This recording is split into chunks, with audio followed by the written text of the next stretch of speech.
भाई और बहनों, मातृशक्ति को नमन।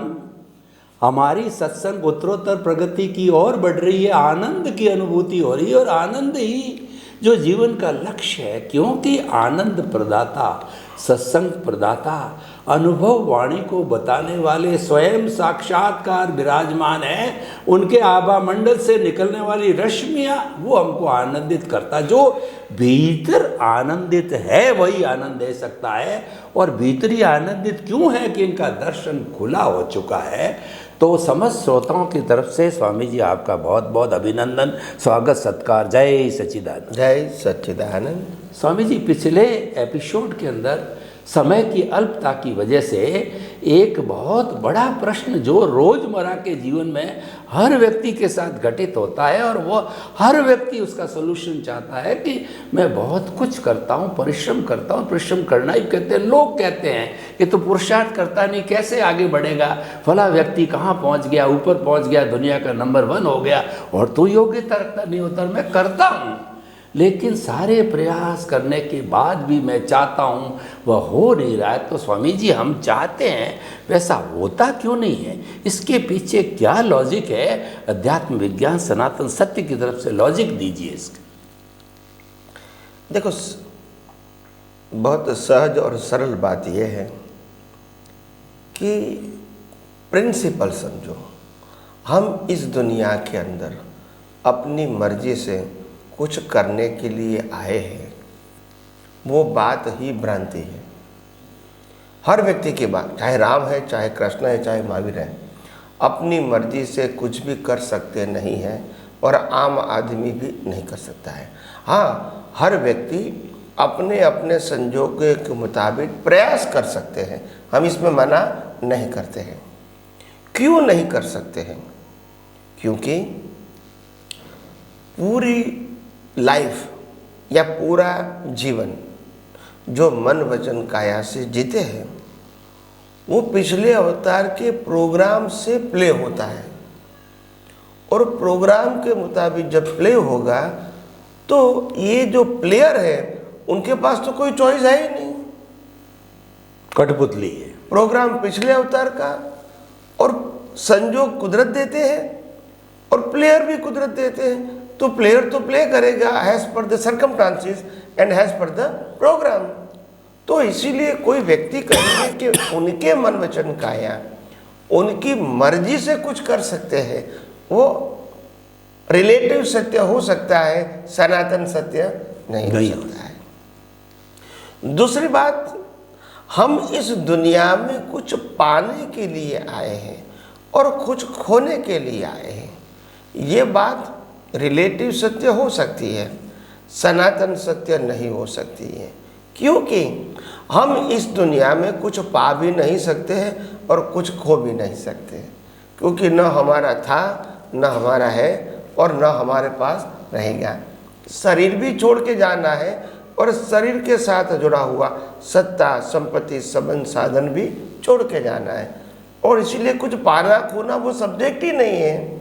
खोना तब होगा जब कुछ लेकर गए और चला गया, पाना तब होगा जब कुछ पाया है जो आप लेकर जाओगे। दोनों में से एक भी संभव नहीं है। और इसीलिए जीवन क्या है? आखिर पाना नहीं है, खोना नहीं है, तो क्या है?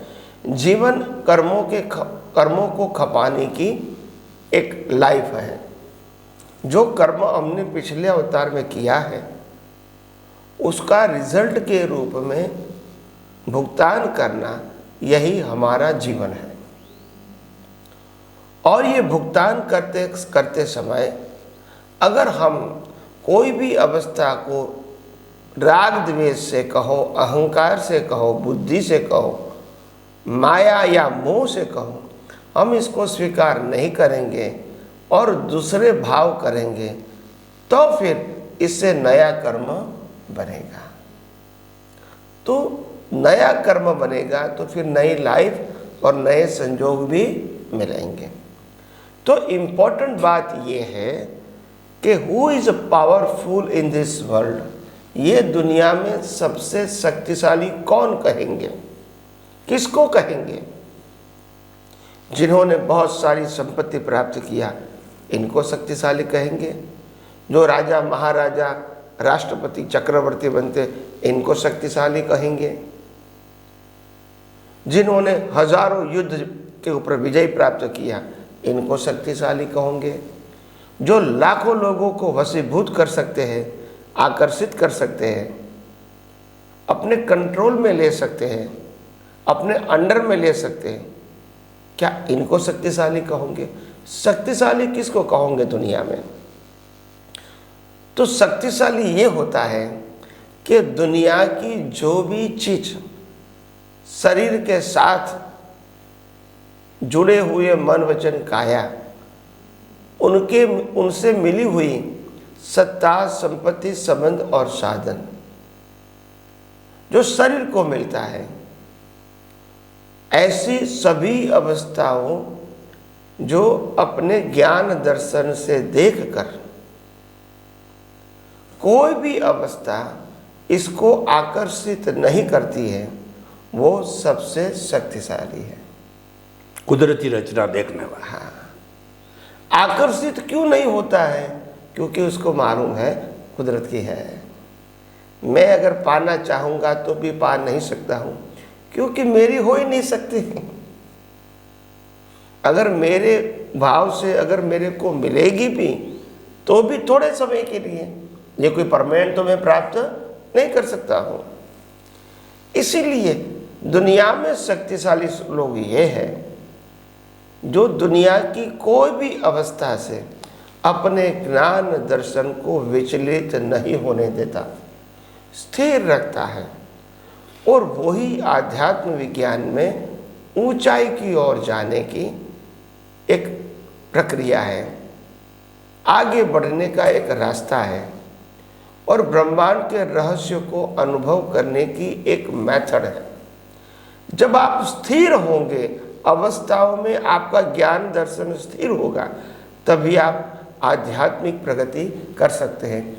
जब आप अवस्था से मय हो गए तो आध्यात्मिक प्रगति संभव नहीं है, राग द्वेष पाप पुण्य संभव है। तो बात ये है, कुछ पाना कुछ खोना, भले ही हमारा सामाजिक जीवन व्यवहारिक जीवन हो सकता है, हम इसको मना नहीं करते हैं, मगर आपको ऐसे ही बाह्य जीवन के साथ अगर आपकी दृष्टि में कोई सही विज्ञान मिल जाता है तो फिर आपकी आध्यात्मिक प्रगति सरल होती है, और बाह्य जो मन वचन काया से जुड़े हुए संजोग हैं वो आपको अंदर ज्ञान दर्शन को इफेक्ट नहीं कर सकते, और आपकी स्थिरता बनी रहती है। मन वचन काया के आदि व्याधि उपाधि के संजोगों में भी आपको अंदर समाधि बनी रहेगी। तो इसीलिए मैं कहता हूँ यह आध्यात्म विज्ञान इस कलयुग के अंदर जो खुला हुआ है, कुदरत की मेहरबानी से ही खुला हुआ है, मगर जो खुला हुआ है नॉर्मली ये विज्ञान सतयुग में ही होता है, कलयुग में नहीं होता है। कलयुग के अंदर तो जो विज्ञान होगा वो करोमि करोसी और करोति का होगा, और सतयुग में जो बात होगी वो चाहे पाप पुण्य और प्रायश्चित की होगी। सतयुग में जो बात होगी वो पुण्य उपार्जन करके अच्छा इंसान बनना या तो देवलोक प्राप्त करना ऐसी होगी, नरक लोक और पशु लोक प्राप्त नहीं करना, उसके लिए जागृत होना, उसके रेफरेंस से बात होगी। कोई व्यक्ति सनातन सत्य की बात इतनी सरल सहज भाषा में कलयुग में नहीं कर सकते हैं। ये तो कुदरत ने शक्ति दिया है तो कुदरत की ही शक्ति। इसको अनुभव करने की जो दृष्टि खुली हुई है, और हो सकता है कुदरत ने इस शरीर को लायक समझा होगा तभी ये दर्शन खुला हुआ है। ये कोई फिजिकल प्रक्रिया से खुलता नहीं है। ये कितने व्यक्तियों की कितना अवतारों से परिश्रम होगा कि ब्रह्मांड के रहस्य को जानना है, समझना है, कुदरत के कानून को जानना है, दुनिया कैसे बनी वो जानना है, ये मन वचन काया कैसे बना, कैसे चलता है वो जानना है, ये कर्म और कर्म फल क्या है वो जानना है डीपली सैद्धांतिक रूप से। उसमें ये कुदरत का संचालन क्या है वो जानना है, ये शरीर का क्रिएटर ऑपरेटर कौन है डिस्ट्रॉय वो जानना है। तो ये सब इच्छाएं कहो या ये सब हमारी सोच कहो, ये कहीं अवतारों से मनोमंथन के रूप में चलती रही होगी और इस अवतार में ये सब खुला हो गया, यानी दिखने लगा सिद्धांत के रूप में, और देखने लगा धीरे धीरे अनुभव में भी आ गया। और जब दूसरे को बताते हैं ये विज्ञान और वो भी दृष्टि से उपयोग करते तो उनको भी अनुभव होता है, क्योंकि ये तो सनातन सत्य है, ये कोई व्यक्ति का सत्य नहीं है। कोई भी व्यक्ति H2O मिलाएंगी तो पानी होगा, इसमें किसी की मोनोपोली नहीं होगी। हाँ, जिसने विज्ञान ढूंढा है इनको रिस्पेक्ट जरूर करेंगे, मगर ये तो जो भी है वो सनातन सत्य है, उन्होंने बताया तो वो हमारे लिए उपकारी है। तो इसीलिए कहा आध्यात्म विज्ञान में आप भी आगे बढ़िए और समझने की कोशिश करें और आपका खुद का जीवन भी मंगलमय बनाएं। स्वामी जी आपका बहुत बहुत धन्यवाद। हम चाहते हैं वो होता क्यों नहीं, उसका बड़ा सुंदर आपने जो है दिया कि आप तो सफरर हो, न तो पाने के लिए आए हो न खोने के लिए आए हो, मात्र भुगतान हिसाब परिणाम उसके लिए आए हो आप। तो आप फिर भी अपनी संतुष्टि चाहते हो, मुझे प्रयास करना चाहिए, दुनिया प्रयास कर रही है, पुरुषार्थ का डंका सारी दुनिया में बजता है। आप पुरुषार्थ कीजिए, परिश्रम कीजिए, उसमें कोई मनाही नहीं है, लेकिन वास्तव में परिणाम वही आएगा जो कि ऑलरेडी आपके स्क्रिप्ट में, आपकी फिल्म में, और आप जो पीछे से कॉजल बॉडी बना के लेके आए, वो कुदरत आपको वैसे संजोग दे कि बहुत अच्छा समाधान। स्वामी जी ये कोई समाधान प्राप्त कर लेता है तो वो व्यक्ति आदि व्याधि उपाधि से समाधि में रह सकता है। स्वामी जी अब मैं गहन प्रश्न करना चाहता हूँ कि आपने हर बार आप बताते हैं कि दृष्टि के अंदर सनातन सत्य को बिठाओ। सनातन सत्य का अर्थ है कि ज्ञान दर्शन को फिट करो, और दृष्टि में अगर फिट कर लिया ज्ञान दर्शन तो ज्ञान दर्शन सम्यक भी होता है और मिथ्या भी होता है। तो जो मैं समझाऊं, मेरा समझ को सही करना चाहता हूं, और भी महात्मा गण हैं जो साधनाशील है वो भी इस बात को सुन करके और अपनी समझ को सही करेंगे कि अगर मैं जो कुछ भी मन वचन काया से जन्म से मृत्यु तक घटित होता है उसको कुदरती रचना देखता रहता हूँ, मानता रहता हूँ, उसमें पूरा रचा पचा रहता हूँ, तो वो मेरा सम्यक ज्ञान दर्शन है। और जहाँ मैंने वहाँ से विचलित हुआ कि ये मैंने किया है, मैं करने वाला हूँ, कर्ता भाव और जो ऑनरशिप डूअरशिप है, ब्लेम क्लेम के अंदर चला जाता हूँ, फोर्स से जाओ कैसे भी जाओ, तो मिथ्या ज्ञान दर्शन हो जाता है। वो भटकाने वाला हो जाएगा, घुमाने वाला हो जाएगा, वो देहाध्यास में चला जाएगा। स्वामी जी क्या मेरी ये सोच, मेरी समझ सही है? कृपया इस पर प्रकाश डालिए, क्योंकि दोनों साथ रहते हैं। सबसे बड़ी बात यह है कि ज्ञान दर्शन जो होता है इसका एक नाम है दृष्टि, और वो दृष्टि इंसान के पास मिथ्या ज्ञान और मिथ्या दर्शन के रूप में तो है ही, क्योंकि लोक संज्ञा से कई अवतारों से उनके साथ जुड़ी हुई है, मिली हुई है, और इसीलिए मिथ्या ज्ञान, मिथ्या दर्शन और मोहनीय होना ये तो वो कैरी फॉरवर्ड लेकर आते हैं सभी व्यक्ति।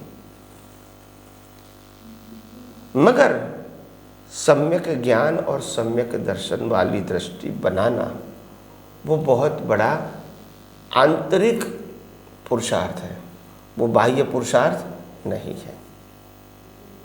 और वो पुरुषार्थ जहाँ तक आपको साइंटिफिक विजन नहीं मिलेगा तो पुरुषार्थ भी साइंटिफिक कैसे होगा?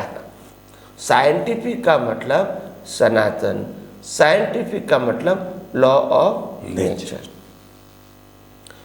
तो पहले आपको ये समझना पड़ेगा विज्ञान के माध्यम से, सिद्धांत के माध्यम से, कि आप शरीर हो या आत्मा हो।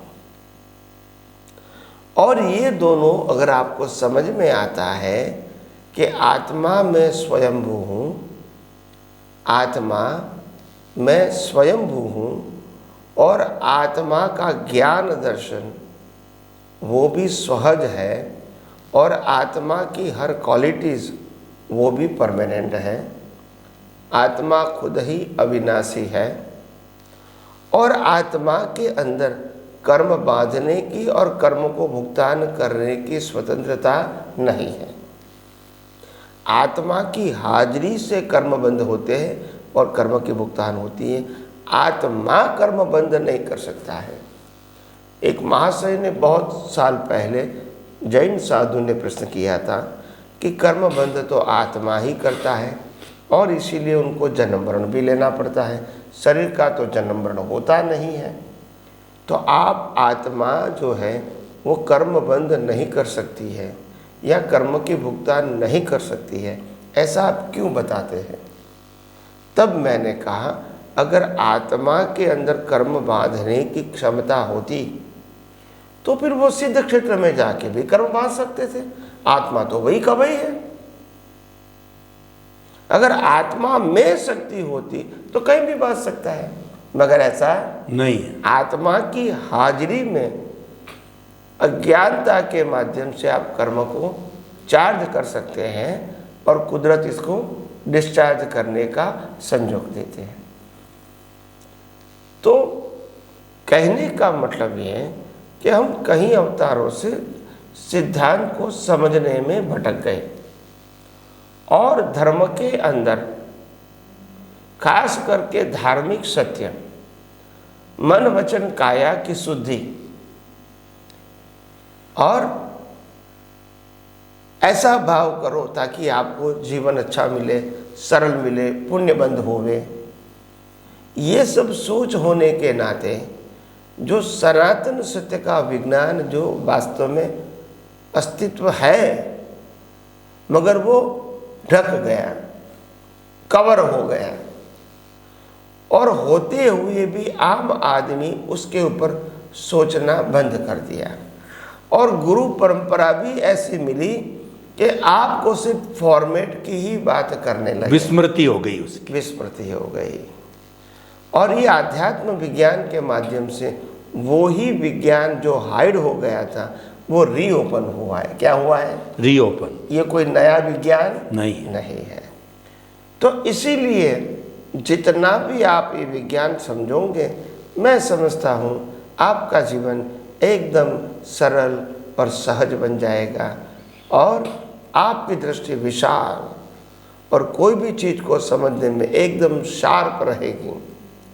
कोई भी अवस्था को आप विशाल दृष्टि से डाइजेस्ट करोगे और कोई भी परिस्थिति को समझने के लिए आपके पास शार्पनेस का विजन होगा।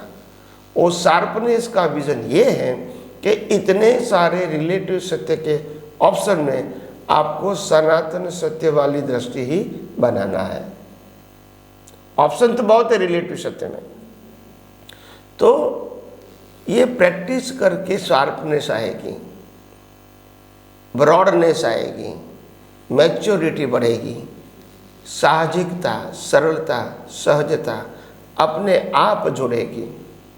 और इसीलिए मैं समझता हूँ ये आध्यात्म विज्ञान इस कलयुग के अंदर जिसको भी संसार से मुक्ति पाना है उनके लिए तो दीवादाड़ी समान है ही, मगर जो लोगों को मोक्ष में नहीं जाना है, केवल सामाजिक और धार्मिक जीवन जीना है, इसको भी अगर ये विज्ञान जानेंगे तो मैं समझता हूँ उनका भी जीवन जो है धीरे धीरे बाहर की अवस्थाओं की असरों से मुक्त रहेगा और अंदर एक प्रकार की शांति और समाधान और स्थिरता की अनुभूति कर सकते हैं, जिसको आम लोग समाधि कहते हैं। वो आप खुली आंखें हलन चलन करते हुए भी आप समाधि की अनुभूति कर सकते हो। तो मेरा कहने का मतलब ये है कि इसीलिए आध्यात्म विज्ञान को हर व्यक्ति अपने जीवन में भले ही मोक्ष में जाना है या ना जाना, फिर भी समझने की कोशिश करो, उसी में ही आपकी भलाई है, कोई नुकसान नहीं है। तो आइए हम सब आध्यात्म विज्ञान को और आगे समझने की कोशिश करेंगे नए नए एपिसोड में, और हमारा सबका जीवन मंगलमय बने, यही मेरी आप सब स्वामी जी, आपने महात्माओं को गहन साधना मुक्ति के मार्ग की गहन बात बताई कि आप मिथ्या ज्ञान, मिथ्या दर्शन, मोहनीय कर्म, ये तो साथ लेके आए हो तभी संसार में हो, वरना तो आप मुक्ति में चले जाते। बहुत अच्छी बात है, लेकिन आपको आंतरिक प्रयास, रियल पुरुषार्थ सनातन सत्य के माध्यम से करना है कि वह रहते हुए भी आप जो है परसेंटेज में अपना जो मिथ्या ज्ञान, मिथ्या दर्शन को सम्यक ज्ञान में कन्वर्ट करते जाइए। जब वो 100% 360 में कन्वर्ट हो जाएगा तो केवल दर्शन, केवल ज्ञान, मुक्ति तैयार है। स्वामी जी बहुत बहुत धन्यवाद, जो गूढ़ चीज़ को सरल, सुगम, सहज बनाने के लिए आपके प्रति समस्त श्रोताओं की तरफ से बहुत बहुत कृतज्ञता, और जय सच्चिदानंद। जय सच्चिदानंद।